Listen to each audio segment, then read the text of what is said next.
ang continuation ng ating tour. Part 2. Ito tayo sa kabila.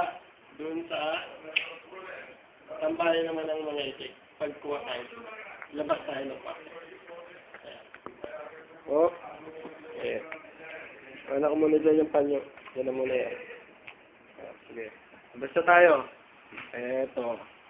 Labas tayo ng cabin. Ito tayo sa kabilang kwarto. Sa kabilang cabin. Oh, ito natin ang pinto. Ito tayo. Init. Grabe. Super. Oh, garahe din naman. Oh, yan. Ang pinto ng aming tambayan.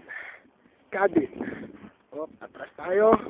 Para makita natin ng ayos. Oh, yan. Tangke rin naman ng tubig para sa mga inumin namin. Oh, yan ang pinto kanina. Yan yung bintana namin. Oh, yan. Doon yung kabilang cabin. Pasyalan natin. Doon maraming tao. Marami tayo makikita itik. Tingnan natin itong mga to. Anong ginagawa nila? Pag walang trabaho. Yan. Pasok na tayo.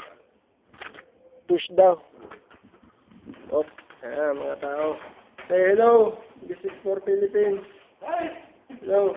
This is my friend. Oh, Kadar. Hi. This is Eman. This is Patel. You are recording, huh? Yes. Say hello, Patel. This I will show to my wife.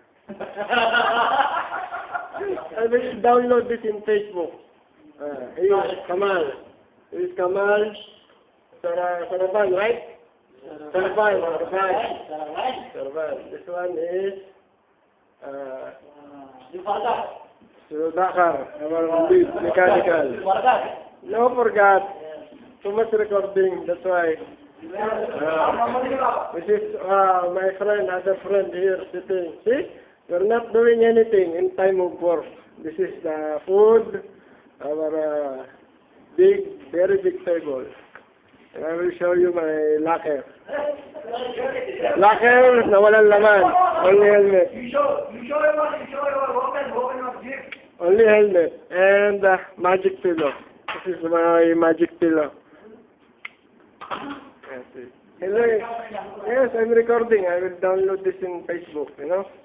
So my wife can see that we are doing nothing. And company is paying us. Yes.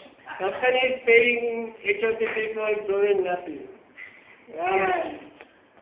Next time, tutur naman tayo sa planta. Bye-bye. Sige, say hello ba? Say hello.